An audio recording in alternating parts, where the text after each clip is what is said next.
그리고 이제 스튜디오에 전용기 더불어민주당 의원 그리고 이용호 전 국민의힘 의원 나오셨습니다. 어서 오십시오. 네, 안녕하세요. 네, 자, 두 분 모두 오늘 이제 윤 전 대통령 아직 지금 재판이 끝나지 않았습니다. 그러니까 생각보다 좀 길어지고 있는 상황이고 오랜만에 윤 전 대통령의 모습이 드러났는데 일단 전 의원님 좀 어떻게 좀 보셨습니까? 네, 많이 수척해진 모습을 국민들께서 보고 계십니다. 그러나 윤석열 전 대통령이 지금까지 법정 이전의 모습 보여줬던 모습들을 보면 국민들의 공감을 사기에는 큰 어려움이 있지 않을까 싶습니다.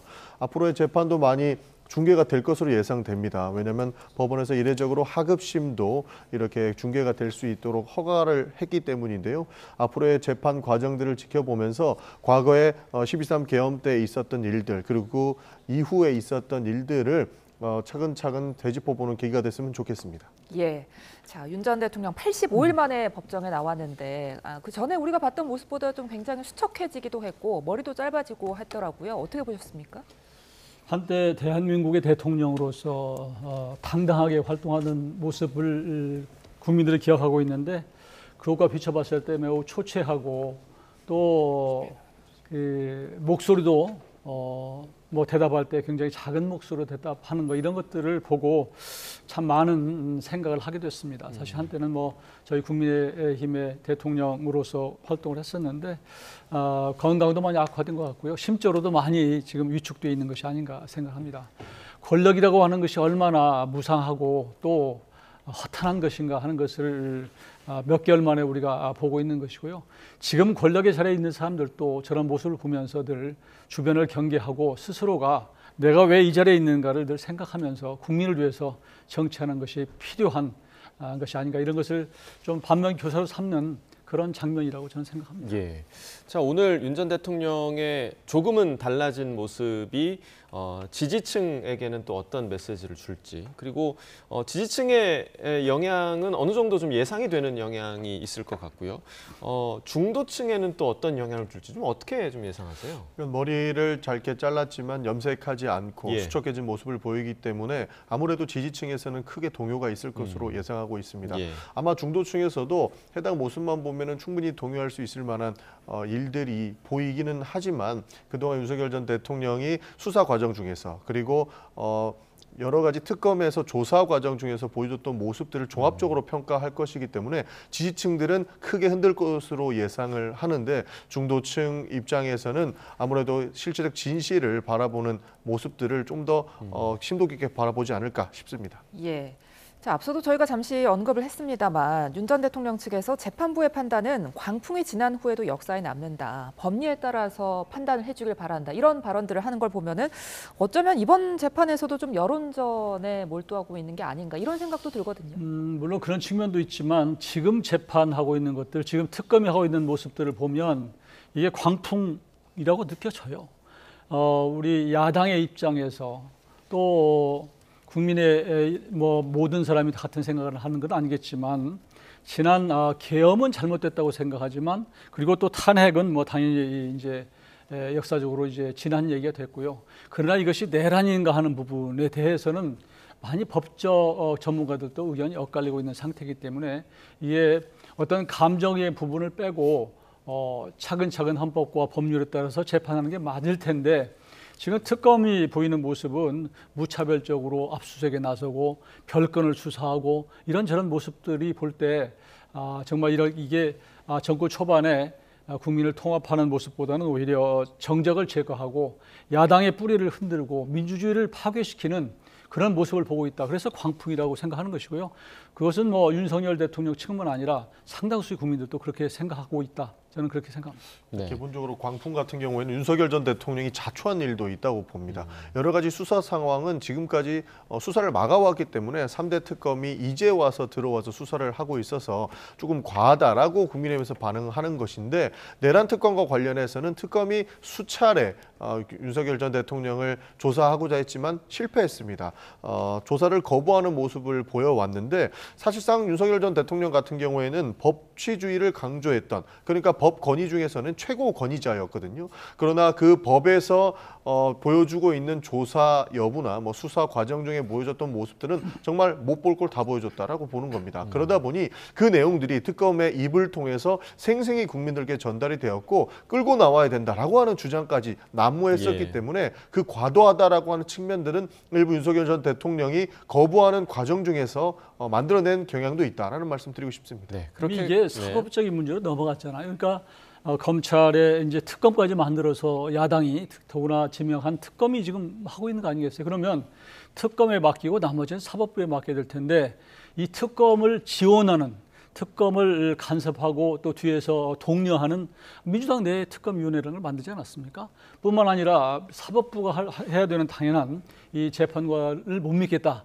그래서 내란 전담재판부, 요즘에 이름을 바꿔서 이런 것들을 만들겠다고 하는 것이 이게 과연 정상인가? 냉정하게 이게 법률에 따라서 과연 내란인가 아닌가, 또 나가서 어떤 것이 위법인가 하는 것을 맡기고 정치권은 민생에 정말 더 신경 써야 되는 것이 아닌가. 지금 얼마나 많은 지금 현안들이 많습니까? 이럴 텐데도 불구하고 온통 법사위 보면은 난장판이고 또 국민들이 볼 때는 여야가 쌈박지는 것처럼 보이고 또 정치 보복하는 것처럼 보이고 이런 것들이 지금 국민들을 많이 불편하게 만든다. 그런 말씀을 드리고 싶습니다. 예. 자, 지난 7월에 윤 전 대통령이 재구속이 됐었고요. 그리고 재구속 이후에 여러 가지 일들, 그러니까 특검의 소환에 불응했던 것, 그리고 이후에 또 내란 우두머리 관련 재판에는 지금 전혀 참석하지 않는 그런 모습이었는데 지금 오늘 재판에 그럼 출석한 이유가 뭐냐? 그러니까 만약에 오늘 그 보석 심사가 없었다면 오늘 재판에도 출석 안 했을 거 아니냐, 뭐 이런 시각이 대부분인 것 같아요. 충분히 의심 가능하죠. 네. 보석 심판이 뒤에 있기 때문에 참석을 해서 본인들에 대한 입지를 한 번 더 이야기를 하고 정치적 방어력을 어디까지 행사할 수 있을 것인가, 그리고 법적 방어력을 어디까지 행사할 수 있을까에 대한 것은 철저히 계산됐다라고 보고 있습니다. 그렇기 때문에 보석 심사에서 본인이 하루라도 빨리 이 구치소에서 벗어나는 것을 염원하고 있을 것이기 때문에 그 부분 때문에 출석했다고 봐도 저는 과언이 아니라고 보고 있고 많은 국민들께서도 그렇게 평가할 것이라고 생각을 합니다. 예, 그러니까 민주당에서는 지금 윤 전 대통령이 보석을 위해서 온갖 수를 다 쓰고 있다 이렇게 비판을 하고 있는데 보석 가능성은 얼마나 보십니까? 저는 여러 가지 뭐 국민적 법 감정이나 또 이런 것을 생각해 보면 보석이 되리라 이렇게 생각을 사실은 많이 하지 않습니다. 그리고 지금 민주당에서 또 법원을 압박하는 것, 사법부를 지금 협박하다시피 하는 이런 분위기 속에서 법관이라고 해서 다 사람인데 이 사람들이 정말 엄밀하게 일반 형사 사건처럼 보석에 대해서 판단을 냉정하게 할 수 있을까, 이런 측면도 있고요. 또 지금 오늘 보석 이제 재판이 있기 때문에 윤석열 전 대통령이 나왔다 이런 것도 저도 상당히 저는 뭐 동의를 하는 입장인데요. 본인이 보석을 신청을 했고 거기 재판장이 나가서 본인의 방어권을 행사하고 본인의 입장을 얘기하는 것은 매우 자연스러운 일이다. 그렇기 때문에 그 부분에 대해서까지 비판할 이유가 있나 싶습니다. 네, 지금 재판정에서 이루어지고 있는 일들이 속보로 계속해서 전해지고 있습니다. 지금 재판부가 양측의 의견 청취를 마치고 이제 증거조사 절차를 진행을 한다라는 소식이 조금 전에 들어왔고요. 저희는 계속해서 서정빈 변호사 모시고 또 관련 이야기 함께 좀 나눠보도록 하겠습니다. 어서 오십시오. 네, 안녕하십니까. 자, 오늘 그 첫 재판이 지금 예상보다 너무 많이 길어졌습니다. 예상 시간보다 지금 2배 이상 걸린 것으로 보이는데 그 원인 어디에 있다고 보십니까? 일반적인 형사 사건 같은 경우에는 첫 재판이 사실 상당히 짧게 진행이 됩니다. 네. 일단 뭐 검찰 측에서 기소한 내용이 무엇인지 간단하게 설명을 하고 여기에 대해서 이제 피고인 그리고 변호인 측에서 어떤 입장인지를 의견을 제시를 합니다. 그리고 나서 이 증거와 관련된 의견 역시 짧게 진술을 하고 이후에 이제 재판 절차들을 또 진행할 것을 예정을 하고 종료가 되기 때문에 보통 일반적인 형사 사건 같은 경우에는 뭐 길어도 한 10분 정도 그 안쪽이면은 다 끝이 나게 됩니다. 다만 이제 이번 사건 같은 경우에는 이 재판 같은 경우에는 워낙 특수한 사항이다 보니까 일단 기본적으로 일반적인 형사 사건들보다는 훨씬 더 재판이 길어질 것이다라는 정도는 예상을 할 수 있었습니다. 이제 왜냐하면 앞서 설명한 일반적인 그런 재판보다 일단 뭐 특검 측에서 이 공소 사실에 대한 발표를 상당히 길게 할 것이다라는 점은 어느 정도 예측이 될 수가 있었고 만약 그렇게 된다면 이 윤석열 전 대통령 측에서도 이에 대해서 반박하기 위한 그런 의견을 제시하는 시간이 상당히 길어질 것이다라고 일단 예상을 좀 해볼 수가 있었습니다. 일단 그런 상황에서도 또 특히나 이 특검에서 좀 대량의 그런 PPT를 준비를 하고 또 이것을 발표했기 때문에 시간이 조금 더 길어진 것으로 보이고 마찬가지로 여기에 대해서 이 윤석열 전 대통령 측에서는 또 하나하나 반박을 하는 그런 모습을 보이면서 시간이 뭐 생각보다는 조금 더 길어졌다 이렇게 볼 수 있을 것 같습니다. 그러니까 법리적으로 서정민 변호사께서 잘 이렇게 설명을 해주셨는데요. 추가적으로 말씀을 드리고 싶은 부분은 이 재판이 그러니까 첫 번째 재판부터 이렇게 길어질 수밖에 없던 상황도 윤석열 전 대통령이 계획을 한 것이다라고 평가합니다. 왜냐하면 애초에 시비거리를 여러 가지 찾아온 것 같습니다. 일단 기본적으로 사실건 그러니까 사건 자체에 대해서는 부인을 하고 있고요. PPT까지 띄우면서 뭐 강의구 전 그 부속실장에 대한 뭐 표지 여부라든지 그다음에 위수증도 주장하고 있는 것 같습니다. 그러다 보니 법원이 특검에다가 이에 대한 의견을 묻는 그런 보도가 지속적으로 나오고 있지 않습니까? 그러니까 첫 번째 재판에는 보통 그 재판의 일정에 대해서 논의를 하고 빠르게 끝내는 것이 기본 관행이었는데 지금 여기에 재판을 나와서 윤석열 전 대통령 측에서 지속적으로 시비거리 그리고 본인의 재판에 대해서 불리한 것들을 지속적으로 논쟁거리로 던지다 보니 길어지는 것 같습니다. 그러다 보니 앞으로의 재판도 아무래도 굉장한 법 기술자 아니겠습니까? 굉장히 법 권위에 오래 계셨기 때문에 여러 가지 건들을 지속적으로 이야기할 것이고 그 재판의 기간도 상당히 길어질 것으로 보고 있습니다. 그럼 이렇게 재판을 끌어갔을 때, 이렇게 끌고 갔을 때 윤 전 대통령 측에서 얻을 수 있는 게 뭐가 있을까요? 기본적으로 할 수 있는 내용들은 다 꺼내보는 것 같습니다. 지난번에 구속 취소 사태도 날이 아닌 시간으로 계산한다라고 하는 것들은 굉장히 이례적으로 나왔습니다. 그래서 저희는 절대 받아줄 수가 없는 내용들이라고 평가를 했는데 왜 법 기술자들이 저렇게 판단을 했을까에 대한 의문까지 제기가 됐었는데 실제로 법원에서는 구속 취소 판단을 했죠. 그래서 그 법의 허점들을 파고 나갈 수 있을 만한 시비거리를 지속적으로 논쟁거리로 던지는 것이 아무래도 이 재판에서 빠져나갈 수 있는 구멍을 찾고 있다라고 평가를 합니다. 그런 측면에서 여러 가지를 던지는 것이고 이미 추가 기소가 안 된다라고 한다면 본인의 구속기간은 정해져 있는 것 아니겠습니까? 구속기간을 넘겨보고자 하는 심산과 여러 가지 시비거리로 법의 허점과 구멍을 찾고자 하는 그런 계산이 아닐까 싶습니다. 저는 그게 민주당 측이 좀 답답해요. 왜냐하면 이 사건을 사실은 직위원 재판부한테 그냥 넘겨놓고 좀 빨리 해달라, 빨리 해라 이런 정도만 했으면 저는 뭐 절차대로 갔으리라고 생각해요. 직위원 판사도 뭐라고 그랬습니까? 지금 예정대로 한다면 12월이면 심리를 마친다고 그랬어요. 그럼에도 불구하고 지금 특검을 만들어서 사실 뭐 만들어서 광범위하게 압수수색을 해가지고 추가 기소를 자꾸 하고 있는 거 아니에요. 그러니까 막 방대하게 자꾸 커지는 거예요. 그러니까 1심 재판부로 봐서는 이거 기한 내에 끝내려고 그랬는데 너무 많은 것을 벌려놓으니까 자꾸 기소 또 심리할 수밖에 없고 재판이 길어질 수밖에 없는 거예요. 이런 상태를 만들어 놓고 또 어떻게 했어요? 특검 연장 지금 한다고 하지 않았습니까?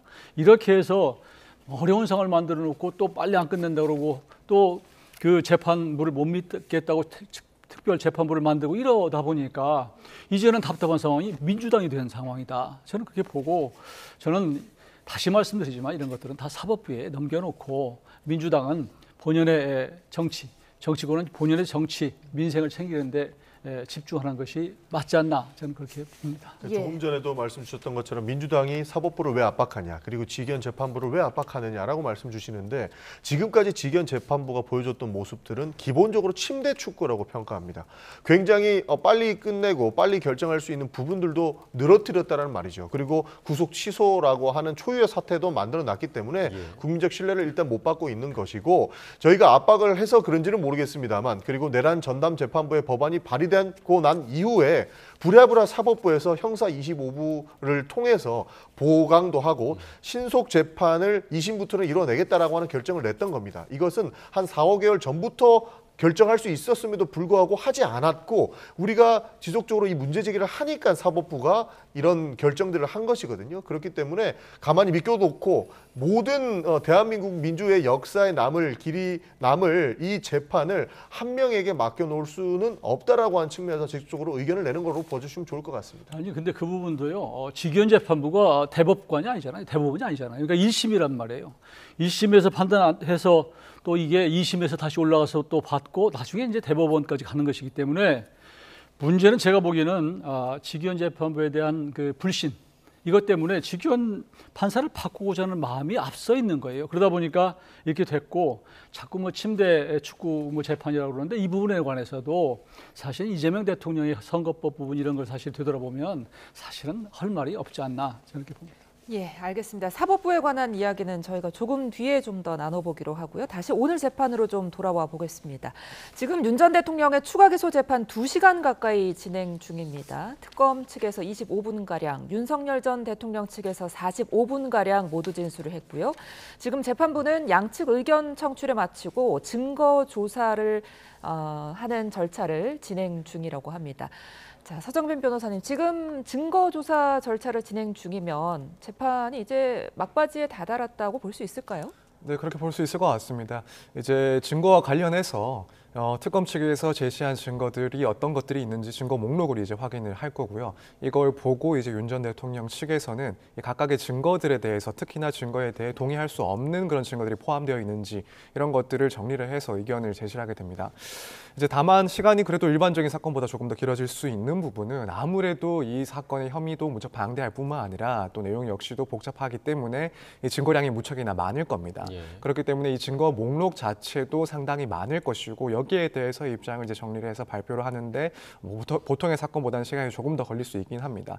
앞서 이제 증거 목록 같은 경우에는 이미 윤 전 대통령 측에게 제출이 돼서 기본적인 의견들은 한번 정리가 됐을 거라고 보이긴 합니다만, 그럼에도 불구하고 일단 양 자체는 무척 많을 것이다라고 예상되기 때문에 시간이 조금은 일반적인 경우보다는 더 걸릴 수 있다. 다만 일단 재판 자체는 어느 정도 막바지에 이르렀다라고 볼 수가 있고, 그렇게 되면 이제 이 증거 관련된 절차를 진행하고 나서는 향후에 이제 재판들을 어떻게 진행할지 그 일정들에 대해서도 재판부에서 의견을 얘기하고 또 조율을 해볼 수가 있습니다. 그렇게 해서 오늘 공판이 이제 끝이 나면 또 이어지는 그 절차에서 이제 보석과 관련된 그런 심리가 진행될 것이다, 이렇게 예상이 됩니다. 오늘 증인과 관련된 얘기도 나눕니까? 일단 증인과 관련해서 이 특검 측에서는 그 증거 목록에 이제 증인들에 대한 그런 설명들이 기본적으로 적혀 있습니다. 그래서 어떤 증인들이 나와 있는지 참고인 조서나 이런 형식적인 그런 목록들이 작성이 되어 있습니다. 이제 여기에 대해서 윤 전 대통령 측에서는 해당 증인들의 그 진술이 담긴 진술 조서에 대해서 아무래도 이제 부동의, 그러니까 이걸 곧바로 증거로 쓸 수 없다라는 의견을 밝히게 될 겁니다. 그렇게 되면은 재판부에서 특검 측에다가 그럼 앞으로 증인에 대해서 어떤 증인들을 신청할 것인지 그 의견을 밝히라고 하고, 특검 측에서는 이렇게 동의되지 않은 그런 증인들과 관련해서 어떤 증인들을 향후에 이제 출석을 시켜서 증인 신문을 진행할지 이런 의견들을 밝히게 됩니다. 그래서 그 내용들을 하나하나 따지는 것은 아니긴 하지만 이 목록상에 나와 있는 증인들에 대해서 앞으로 누가 증인으로 이제 신청이 되고 나올지 이런 정도는 기본적으로 정리가 되는 그런 절차를 진행하게 됩니다. 예. 자, 오늘 재판은 이제 중계가 되지만 보석 신문에 대해서는 중계가 되지 않는 거죠? 네, 그렇습니다. 사실 특검 측에서 이 오늘 공판 절차뿐만 아니라 보석 심리와 관련해서도 모두 중계를 요청을 했는데 재판부에서는 이 보석 심리와 관련해서는 중계를 허용하지 않았습니다. 사실 일단 특검법에서는 관련된 그런 재판에 대해서 중계 요청이 있을 경우에는 재판부에서 원칙적으로 이를 따르도록 규정을 하고 있긴 합니다. 그래서 과연 요청이 있었을 때 어느 범위까지 심리를 중개할 것인지 여기에 대해서 상당히 좀 관심을 갖고 있었고 뭐 일부에 대해서는 요청을 수용하고 일부에 대해서는 요청을 수용하지 않을 가능성도 분명히 있었다라고 보는 시각들이 많았습니다. 결국에는 이 첫 기일 공판 절차에 대해서는 이런 중개를 허용을 했고 보석 심리와 관련해서는 중개를 허용하지 않았는데 아무래도 재판부에서는 조금 구체적인 판단이 있지 않았나 생각이 듭니다. 일단 첫 공판기일이라는 것은 무척 그 의미가 크기도 하고 사실 앞서 설명을 드린 것처럼 기본적으로 현재 특검의 그런 기소 내용이 무엇인지 또 여기에 대한 윤 전 대통령의 입장이 무엇인지를 밝히는 절차이고 이제 이후에 더 중요하다고 볼 수 있는 뭐 증인신문과 같은 그런 구체적인 절차들은 향후에 진행이 되게 됩니다. 그래서 이 첫날 진행하는 내용들은 일단 앞으로의 그런 방향을 가늠할 수 있다는 점에서 중요하긴 하지만 구체적인 공격과 방어가 오가는 절차는 아니기 때문에 재판부 입장에서는 이 부분 중개를 한다 하더라도 뭐 피고인의 그런 방어권을 침해할 우려는 적다라고 판단을 했을 걸로 보입니다. 그래서 이 부분에 대해서는 중개를 허용을 한 것으로 보이는데 이제 문제는 보석심리 같은 경우에는 당일날 어쨌든 그 절차가 대부분 끝이 나다 보니까 여기서 구체적인 공방이 오갈 수가 있고 이 부분 모두 녹화를 해서 중개를 허용한다라고 한다면 사실 윤 전 대통령 측에서 방어권의 침해 문제를 상당히 좀 제기할 수 있는 그런 절차라고 보여집니다. 따라서 이 보석 심리와 관련해서는 전체적인 그런 과정을 중개하는 것이 뭐 국민의 알 권리도 중요하긴 하지만 그만큼 또 윤 전 대통령의 그런 방어권을 침해할 우려도 있다라는 점을 재판부에서는 조금 고려하지 않았을까. 그래서 이제 보석 심리에 대해서는 중개를 허용하지 않는 방침을 정한 것 아닌가 이렇게 생각을 하고 있습니다. 네, 그리고 뭐 지금 모든 재판이 중개가 될 것이냐 이 부분도 주목을 받고 있긴 한데 아마 뭐 특검에서는 모든 재판을 그렇게 하진 않을 거다. 왜냐하면 국가 기밀이 다뤄지는 그런 내용들도 있을 거고 그러니까 이런 부분 좀 민감한 사안이기 때문에 다 중개가 될 거라는 기대는 할 수가 없는 상황인 거죠. 네, 저도 개인적으로는 그렇게 전망을 하고 있습니다. 물론 뭐 출석하는 과정에 대해서 공개 정도까지는 재판부에서도 수용을 할 수 있다라고 보는데 이제 이런 재판 심리 과정을 모두 중개한다는 것은 재판부 입장에서도 상당히 좀 신중하게 접근을 해야 되는 문제라고 보여집니다. 물론 당연히 국민의 알 권리를 보장한다는 것은 무척이나 중요한 그런 점이긴 하지만 한편으로는 이 사건 재판의 당사자인 윤 전 대통령에 대해서 이 필요한 그런 방어권을 보장해 줘야 된다는 것도 분명히 재판부에서는 신경을 쓸 부분입니다. 만약에 구체적으로 이제 증인신문 등 이런 변론 과정이 진행되는 절차까지도 모두 중개를 허용한다라고 한다면 아무래도 이제 윤 전 대통령 측에서는 이 방어권을 충실하게 행사하는데 상당히 부담감을 표시할 수밖에 없습니다. 그리고 이 점은 재판부에서도 결코 이제 간과를 할 수 없는 부분이라고 생각할 것 같습니다. 이 공정성을 보여준다는 것이 물론 국민의 알 권리 그래서 재판이 공정하게 그리고 투명하게 진행된다는 것을 보여주는 것도 중요한데 또 한편으로는 이제 피고인에게 부당한 그런 방어권의 침해를 하지 않는다는 것도 무척 중요하기 때문에 이 점을 고려한다면 사실 뭐 앞으로의 그런 다른 이후의 그런 절차에 있어서는 모두 중개가 된다라는 것은 조금 기대하기 힘든 점이 아닐까 이렇게 생각을 하고 있습니다. 예, 지금 말씀해 주시는 동안 재판부에서 다음 기일을 날짜를 발표했는데요. 다음 기일은 10월 10일 오전 10시 15분으로 잡혔습니다. 재판부는 1심을 6개월 안에 해야 하기 때문에 주 1회 이상을 계획하고 있다고 밝혔고요. 10월 10일, 17일, 그리고 20일, 31일을 기일로 지정했습니다. 매주 금요일에 공판을 열고 추가 시에 화요일에 진행을 한다고 하는데요. 향후 재판 절차와 일정은 이제 확인 중이라고 합니다. 자, 이 정도 기일이 지정이 된 거면 재판 속도가 좀 빠르다고 볼 수 있을까요? 어떻게 봐야 될까요? 일단 뭐 통상적인 사건들 같은 경우에는 뭐 3주, 4주 정도에 한 번씩 공판이 열리는데 그것과 비교하면 분명 뭐 빠르다라고는 이야기할 수 있을 것 같습니다. 특히나 이제 재판부에서 언급을 한 것처럼 결국에는 이 구속 기한이라고 할 수 있는 이 6개월 안에 재판을 끝내야 된다라는 점을 특별히 또 중요시하고 있기 때문에 이렇게 일정을 잡은 것은 충분히 신속성을 확보하기 위한 그런 일정 조율이다라고 보여집니다. 물론 경우에 따라서는 일정이 조금 부족하다고 판단할 수도 있긴 합니다. 특히 이제 윤 전 대통령 측에서는 하나하나 이 혐의들에 대해서 다투고 있고 법리적으로 검토 가능한 또 주장할 수 있는 내용들을 꼼꼼히 현재까지 주장을 하고 있는 상황으로 보입니다. 그리고 여기에 대해서 앞으로도 상당히 좀 치열하게 사실 뭐 중요도를 떠나서 어떠한 쟁점이든 간에 상당히 치열하게 다투지 않을까라고 예상이 되기 때문에 일단 지금 재판부 입장에서는 이 정도 일정으로 충분히 6개월 안에 재판이 끝낼 수 있다라고 보고 있긴 합니다만 뭐 실제로 구체적인 재판 절차 진행에 따라서는 과정에 따라서는 재판 기일이 조금 더 지정될 가능성도 있지 않나 이렇게 보고 있습니다. 네, 자 12월까지 15회 기일을 우선적으로 지정하고 또 추후에 그러니까 추가적으로 기일이 필요한 경우에는 조율을 하겠다라고 재판부가 입장을 밝혔고요. 이 전 의원님 어떻게 좀 보십니까? 왜냐하면 지난 그 헌재 변론 기일 지정을 할 때도 너무 빠르다 이런 지적이 이제 야권에서 상당히 좀 많이 나왔었는데 지금 재판부도 일주일에 한 번씩 공판을 하겠다 지금 이런 계획을 밝힌 상황입니다. 이 정도의 속도 좀 어떻게 보고 계십니까? 저는 뭐 이 부분을 우리 국민들도 이 재판 관련해서 온통 뉴스가 여기에 집중되고 정치권이 다 여기에 매몰돼서 계속하는 것은 바람직하지 않다고 봐요. 그런 차원에서 최대한 신속하게 하는 것이 맞다고 보고요. 지금 뭐 재판부 저렇게 촘촘하게 일정을 잡은 것은 12월까지는 심리를 마치겠다는 생각이 지금 들어있는 것 같아서 이런 정도면은 내란 전담 재판부 이런 거 만들지 말고 자꾸 더 건드려서 덧나게 하지 말고 지금 재판부 1심 재판부 맡기고 그게 또 그 결론에 따라서 2심으로도 넘어가서 또 판단할 거 아니겠습니까? 이게 우리 대한민국의 삼권 분립이나 사법부의 존중에 맞다. 그런 차원에서 저는 이번 재판부가 지금 어떤 의지를 저렇게 보여주고 있다고 봅니다.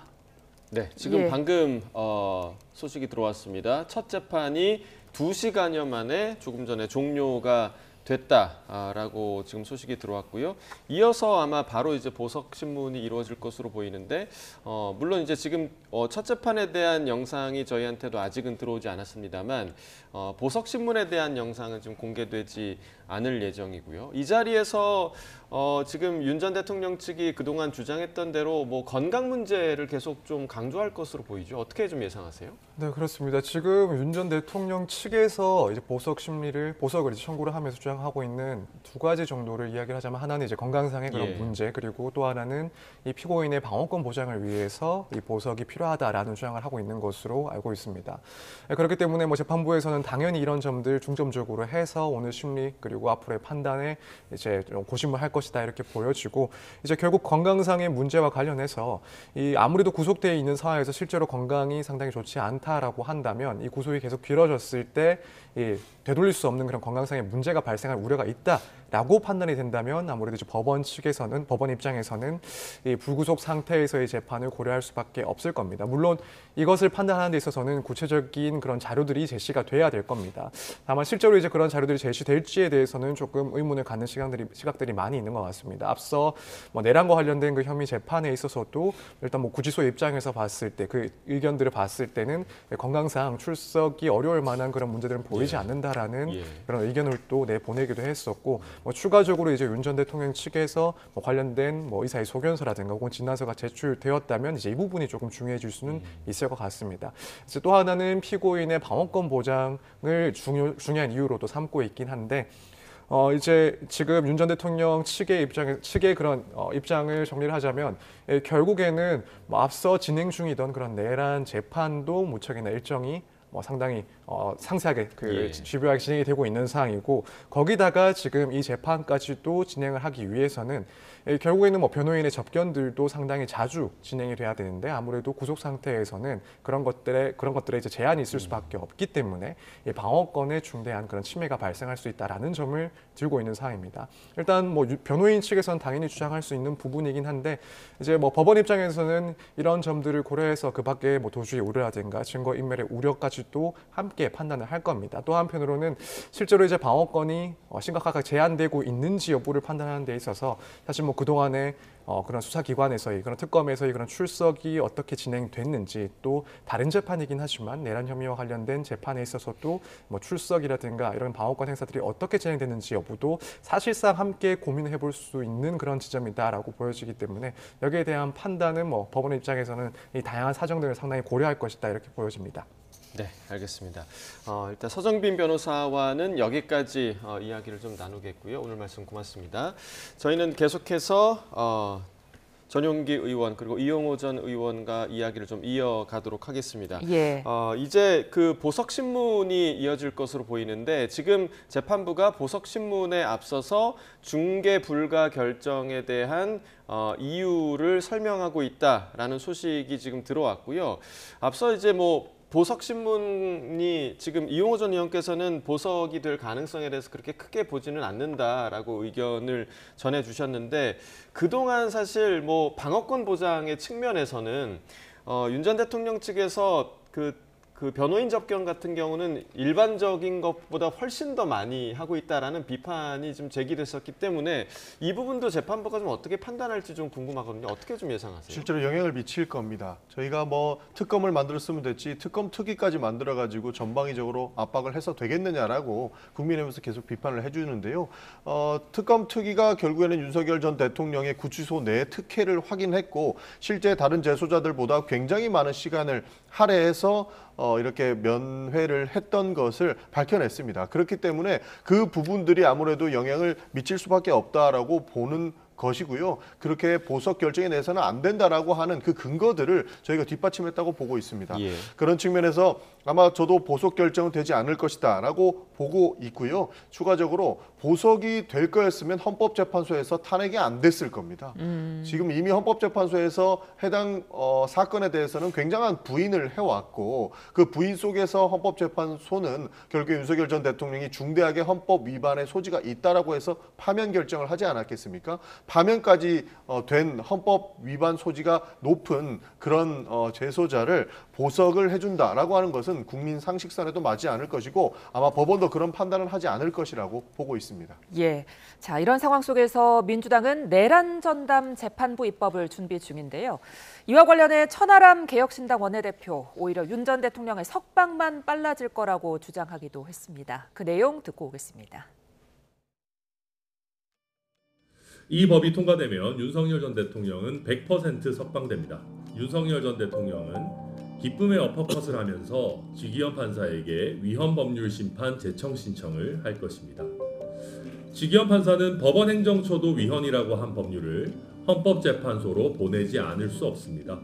헌법재판소가 위헌 법률 심판을 하는 동안 형사재판은 중단되고 1심 구속기간이 만료되면 윤석열 전 대통령은 석방됩니다. 네, 천하람 의원 내란 재판부법이 통과가 되면 윤 전 대통령은 100% 석방이다. 지금 이렇게 주장하고 있거든요. 그러니까 헌재가 이 내란 재판부에 대한 어떤 심리를 진행하는 동안 형사 재판이 중단되고 그 기간 동안에 이제 윤 전 대통령의 구속 기한이 만료되면 석방이 될 거다. 이런 논리인데 어떻게 들으셨어요? 일리가 있는 것 같아요. 그러니까 지금 1심 구속 만료가 6개월이거든요. 내년 1월이면 1심 구속 기간이 지나는데 그 사이에서 지금 현 재판부가 신속하게 재판을 계속하면 마칠 수가 있는데 이것을 지금 국회에서 내란 전담 특별부를 만든다. 그래서 국회에 처리하면 또 국무회의에 가서 그것도 뭐 2주 지나서 공표하고 새로 또 특검 재판 전담 재판부를 추천하고 이러다 보면 상당한 절차가 진행될 거거든요.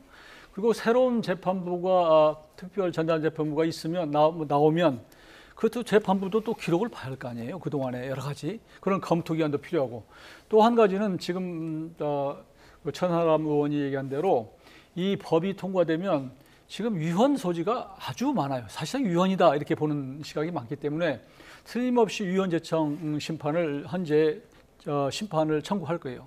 그러면 이것을 결국 심리하는 동안에는 재판이 중단될 수밖에 없고 그러면 6개월 넘어갈 거 아닙니까? 그러면 민주당이 가장 원하지 않는 윤석열 전 대통령이 석방이 되는 그런 일이 생길 수 있다. 이걸 결국 누가 만들고 있느냐? 민주당이 지금 만들고 있는 것이 아닌가? 지금 그런 비판을 하고 있는 겁니다. 저도 상당히 동의를 합니다. 네, 결국 이제 뭐 자충수를 두는 셈이 될 수도 있다라는 얘기인데요. 개혁신당은 국민의힘 이중대적 주장을 하고 있는 겁니다. 이 위헌 소지에 대한 내용들은 이미 법률을 성안하는 과정에서 최대한 뺐다라고 말씀드리고 싶고요. 그리고 위헌 논란이 있는 내용들은 이미 걷어내고 법안을 성안했기 때문에 큰 문제는 없다는 말씀을 좀 드리겠습니다. 그리고 지금 대상을 굉장히 혼돈해서 개혁신당에서는 주장하고 있는 것 같습니다.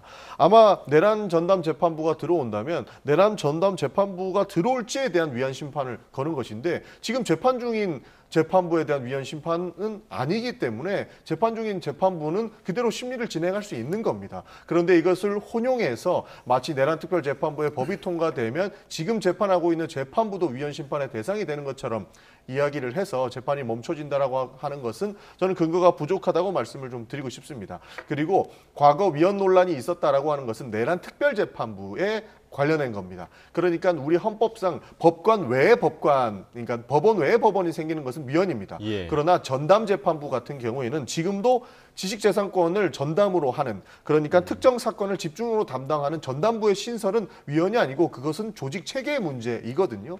그렇기 때문에 내란 전담재판부가 위헌이다라고 하는 소지들은 이미 한물 넘어갔음에도 불구하고 그것을 혼용해서 이야기하는 것은 어불성설이라는 말씀을 드리는 겁니다. 그렇기 때문에 국민의힘 이중대적인 주장을 하고 있다라고 하는 것에 저는 이 근거로 개혁신당의 주장은 타당하지 않다라고 말씀드리고 싶습니다. 예. 한 가지 지적을 또 드리고 싶은 게 뭐냐면 지금 명칭을 내란 특별재판부 전담입니다. 전담. 예. 이거 특별을 빼서 명칭을 그냥 전담부 했다고 해서 위헌이 아니다. 이건 사실 논리적으로 그건 적절치 않고요.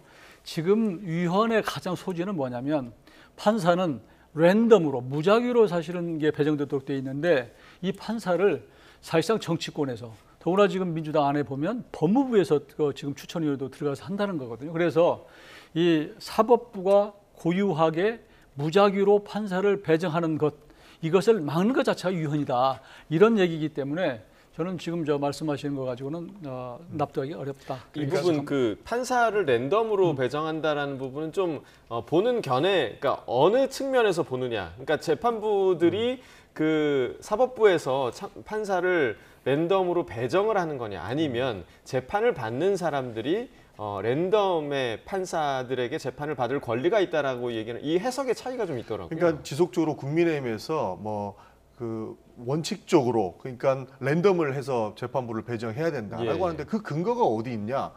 사실 저는 없다고 봅니다. 기본적으로 법률에 이 사법부에서 판사들을 선정할 때 랜덤을 해야 된다라고 하는 근거들은 없거든요.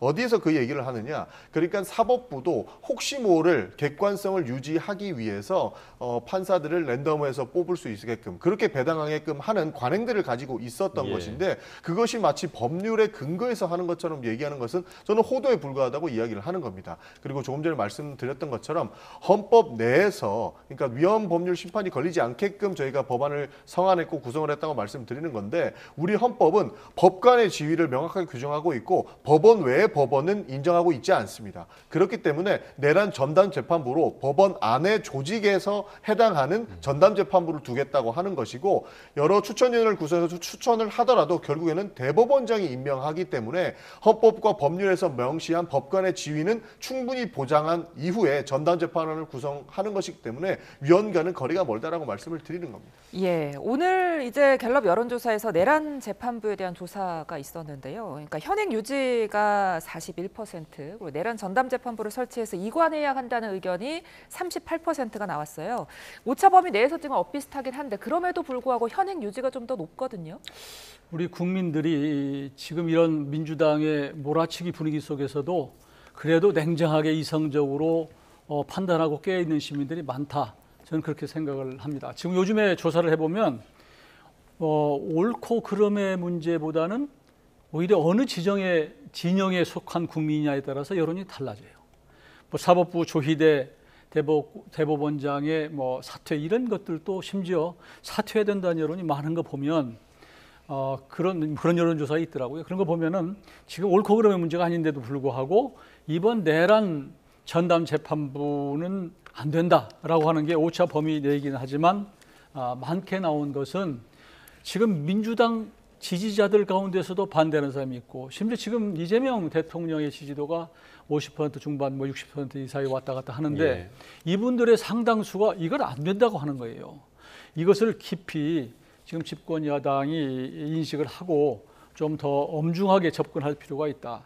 지금 법사위에서 지금 이렇게 난장판을 치고 또 이 극렬 의원들 사이에서 지금 강성 지지층들을 대상으로 해서 지금 몰아가는 것들을, 이런 것들이 예전에 인민재판과 무슨 차이가 있는 것인지 완전히 국민들을 호도하고 이게 논리도 그냥 뒤바꾸고 이런 것들을 보고 국민들이 매우 실망하고 있고 그럼에도 불구하고 이 내란 재판부에 관해서는 사법부의 독립이 지켜져야 되고 또 그리고 적어도 삼권 분립 차원에서 민주주의 근간이 지켜져야 된다고 하는 국민들의 여론이 높다고 하는 것을 이게 상징적으로 보여준다. 저는 그렇게 보고 있습니다. 지금 언급해주신 그 대통령 국정 지지도가 5%포인트가 지금 지난주 대비해서 좀 빠졌거든요. 그러니까 이 부분 좀 어떻게 분석하고 계세요? 지금 대통령이 안 보이죠. 사실 여야가 굉장히 대립하는 과정 속에서 사법부와의 논쟁 그리고 법사위 내부의 논쟁 때문에 대통령의 국정 수행이 지워지는 효과를 낳고 있습니다. 실제로 그래서 대통령이 지금 순방을 가 있는데 그 실적을 이야기하지는 못할 망정 국회에서 싸우는 모습을 국민에게 보여주고 있다라고 하는 비판도 내부적으로 보여주고 있거든요. 그런 측면에서 대통령께서의 해외 순방의 실적들을 제대로 홍보하지 못했고 국회가 그러니까 민주당이 주도하는 국회가 굉장히 국민의 신뢰를 저버리는 행위들을 여러 건 보여줬다라고 하는 그런 비판 속에서 빠진 부분이 저는 충분히 존재한다고 보고 있습니다. 그렇기 때문에 민주당이 해야 할 역할은 이재명 대통령의 국정 운영에 대한 철저한 서포트를 먼저 챙기면서 가는 것이 맞지 않을까 하는 고민도 있습니다. 예. 자, 계속해서 조희대 대법원장 청문회를 두고도 논란이 상당합니다. 어제 민주당 김영진 의원은 이번 청문회를 두고 급발진이라는 평가를 하기도 했는데요. 이에 대한 민주당 법사위 의원들의 반응은 어떤지 같이 들어보시죠. 좀 약간 급발진하지 않았나라는 생각이 좀 들었습니다. 급발진이 아니라 오히려 그렇게 생각하는 게 한가한 상황인식이 아닐까라는 생각이 듭니다. 그러면 국회에서 당연히 그 부분에 대해서 문제 제기하고 필요하면 물을 수도 있죠. 그런데 그런 지금 국민들의 분노나 상황인식에 대해서 다르게 보고 있다는 것이 좀 아쉬워요. 급발진이 아니고 급결단이다라고 좀 표현해드리고 싶고요. 법사위가 워낙 또 이 정쟁과 현안들이 많기 때문에 저희도 또 빠른 결단을 요하는 이 사안들이 많습니다. 그렇기 때문에 모두 두루두루 다 의견을 청취하고 또 상의드리지 못해서 저희도 송구한 마음은 있지만 법사위원들이 상당히 또 여러 정치적 공세에 시달리는 상임위인 만큼 또 그런 부분들이 어제 의총에서도 또 이 대표님과 추미애 법사위원장님의 보고 말씀에 또 많은 의원님들 또 많은 고생한다라는 격려도 해주셨습니다. 네, 급발진. 김영진 의원 이렇게 말했는데 어떻게 들으셨습니까? 저는 김영진 의원이 원래 이재명 대통령의 7인회 원조 멤버로 상당히 소신이 있는 그렇게 그동안 처신해온 분인데요. 매우 용기 있는 저는 발언이라고 생각합니다. 사실은 집권 초기에 지금 마구 몰아붙이는 상황에서 거기와 다른 몫을 댄다는 게 매우 힘든 일임에도 불구하고 그러나 이재명 정부를 위해서는 그래도 할 소리는 하는 게 맞다고 하는 그런 용기를 가지고 저는 한 것 같아요. 그럼에도 불구하고 조금 전에 다른 의원들이 급발진이 한가하다. 급발진이 아니고 금방 뭐라더라 무슨 급결정이다. 이게 지금 말장난할 상황입니까? 지금 상황 이 자체가 이런 것들이 국민들한테 어떻게 비춰질까? 지금 지난번 추미애 의원 같은 경우에 위원장으로서 무슨 윤석열 오빠 이런 얘기를 하지를 않나? 그럼 반대로 다른 당에서 그러면 추미애 언니 이렇게 하면 되겠어요? 이게 국민들이 볼 때 이재명 정부에 엄청난 부담을 주는 그런 상황이고요. 사법부의 장을 적어도 이 국회 이유도 없이 끌어다가 청문회를 해서 청문회를 해라는 이름으로 모욕을 하고 망신 주겠다고 하는 발상을 어떻게 하고 있는가? 저는 정말 우려스럽기 그지없고요.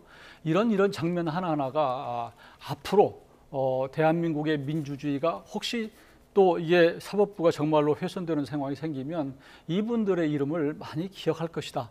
저는 그렇게 보고 있습니다. 그 김영진 의원이 지금 얘기해 주신 것처럼 원조 친명이라는 수식어도 있는 분이기 때문에 혹시나 김 의원의 말에 대통령의 의중이 깔려 있는 거 아니냐 이런 해석도 있던데요. 꼭 대통령의 의중이 깔려 있다라고 보기는 어렵지만 김영진 의원의 의견도 존중해야 합니다. 왜냐하면 다양한 의견이 있을 수밖에 없는 논쟁거리지 않습니까? 실례로 국민의힘에서 장애 집회를 나가는데 장애 집회는 왜 나가냐라고 이견을 행사하는 의원님들도 계신 만큼 어떠한 지도부의 결정이더라도 이견은 충분히 존재할 수 있는 것이고 그 또한 존중해야 된다고 보고 있습니다. 저 같은 경우에는 저 사건을 사실 상권 분립 이하의 견제와 균형에 해당한다고 평가하고 있습니다. 기본적으로 입법부가 잘못을 한다면, 그러니까 헌법과 법률에 위배하는 행동을 했다면 사법부가 즉시 제동을 걸고 견제하지 않습니까? 행정부도 마찬가지입니다. 그렇다면 사법부는 성역에 있는가를 다시 한번 봐야 되는데, 사법부가 헌법과 법률에 위배하는 행위가 보인다고 한다면 입법부나 행정부에서 제동을 걸어줘야 되겠죠. 그런 측면에서 지금 대법원장을 둘러싼 위법 행위가 포착이 되었고 그에 대한 의혹 제기가 되었기 때문에 상권 분립에 의해서 견제와 균형을 맞추기 위해서 국회에서도 대법원에게 질문을 할 수 있는 겁니다. 이러한 것인데 여기에서 조금 속도가 빠르고 여러 가지 논란 속에서 시작이 됐기 때문에 급발진한다는 평가는 저는 충분히 받을 수 있다고 봅니다. 그러나 법사위에서 하는 행위들이 모두 민주당 지도부와 토론이 됐느냐, 이 부분도 사실 국회 내부의 문제이지 당 내부의 문제가 아니기 때문에 좀 달리 볼 필요는 있다라는 말씀까지 덧붙이겠습니다. 예. 그러니까 사법부의 장이 위법적인 행위를 했다. 그러면 당연히 해야죠. 탄핵해야죠. 그렇지만 지금 민주당에서 제기하고 있는 것, 또 그걸 보면 서영교 의원이 얘기하고 부승찬 의원이 얘기를 했는데 그 근거가 전혀 없잖아요. 유튜브에서 믿거나 말거나 하는 썰전 이거 믿고 마치 사실인 것처럼 국회 내에서 면책특권 뒤에 숨어서 제기를 하고 나중에 보니까 그게 AI 녹취였다. 그리고 추가로 무슨 증거 있다고 그러는데 얘기를 안 해요. 그러니까 의원한테 들었다고 서영교 의원은 얘기하는데 아니 의원한테 들었으면 그 의원이 이름 얘기하면 될 거 아니에요. 안 하고 있어요. 국민들을 정말 기만하고 있는 그러면서 목소리는 자꾸 높이고 또 국면 전환시켜서 대법원장을 이제 데려다가 청문을 하겠다, 망신 주겠다, 이게 말이 안 된다. 그래서 기력을 보다 참다 못해서 김영진 의원이 한마디 한 거예요. 사실 어렵게 했을 거라고 생각하는데 그러면 좀 무겁게 받아들이는 분위기가 되는데 거꾸로 김영진 의원을 가볍게 지금 대하는 거 보고 민주당도 참 어렵겠구나. 우리 국민의힘도요, 윤석열 대통령 그 당시에 일부 의원이 옳은 얘기하면 옳은 얘기한 의원들한테 뭐라고 하는 그 분위기가 있었어요. 이런 것들을 좀 반면교사로 삼아서 좀 민주당이 우리 국민들을 위해서 국정을 좀 잘 운영해가고 그런 차원에서 옳은 말씀하는 분들에 대해서는 좀 귀 기울이는 그런 문화가 있어야 된다고 생각합니다. 한 가지만 바로잡을게요. 저희는 김영진 의원이 말씀하신 것에 대해서 존중한다고 먼저 밝혔습니다. 예. 그리고 서영교 의원이 AI 목소리는 아니다라고 어저께 기자회견에서 명확하게 밝혔거든요. 예. 그래서 해당 문제들은 차차 이 근거에 대해서 밝혀나갈 것으로 보고 있습니다. 예. 자, 그렇다면 과연 조희대 대법원장은 청문회에 나올 것인가도 관건인데요. 어제 신임 법관 임명식이 있었는데 여기서 조희대 대법원장 법관의 독립을 강조했습니다. 이에 대한 민주당의 반응까지 듣고 오겠습니다.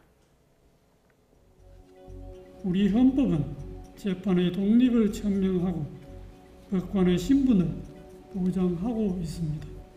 저희 5분 이는 남았습니다. 오직 독립된 재판을 통해서만 사법부에 주어진 헌법적 사명을 온전히 수행하고 국민의 기본권을 충실히 보장할 수 있다는 굳은 믿음과 역사적 경험에 기초한 것입니다. 특히 지난 전원합의체 이재명 당시 대선 후보의 판결과 관련되어서 받고 있는 국민적인 지탄, 이 문제를 먼저 소명하는 게 우선이라고 생각합니다. 그러기 위해서라도 청문회에 반드시 출석을 해야겠죠. 나올 거로 보십니까? 당위의 문제가 아니고. 저희 대법원장이 그렇게까지 이야기하고 있는 걸 봐서 나올 가능성도 충분히 있다고 생각합니다. 조희대 대법원장은 있거나 말거나 한 얘기를 가지고 청문회에 나오고 저는 안 나오는 게 맞다고 봐요. 그게 사법부의 권위, 이 독립 차원에서도 저는 맞다고 보고요. 저는 우려스러운 것이 그것도 그렇지만 정청래 대표 같은 경우에 뭐라고 그랬습니까? 대통령도 탄핵하는데 대법원장, 지가 뭐라고. 이런 말의 태도나 자세, 이게 국민들의 감정을 굉장히 힘들게 하고 사법부를 얼마나 우습게 알고 발 아래로 하는 것인지 이런 부분에 대해서 정말 자세를 좀 바꿨으면 좋겠고요. 이 국민들이 지금 민주당에 지금 하는 것들을 지금 조용히 지켜보고 있지만 언젠가는 이걸 반드시 이런 것들이 역풍으로 다가올 것이다.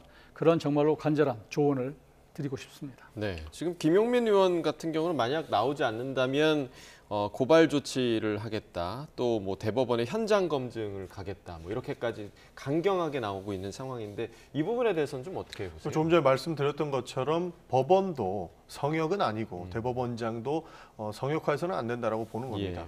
저희는 사법부의 독립을 당연히 존중하고 사법부의 독립을 지켜줘야 되는 것이 상권 분립 원칙에 위배되지 않는다라고 생각을 하는데요. 그러나 법률적 위반이 있다면 고발 조치할 수 있는 부분이라고 보고 있는 것이고 대법원도 결국에는 견제와 균형의 감시, 그러니까 견제와 감시의 균형에 내에 들어와 있기 때문에 법원의 독립을 이야기하면서 본인들은 이 해당 내용에 대해서 회피하려고 하는 모습들은 오히려 보기 좋지 않은 모습들을 보고 있습니다.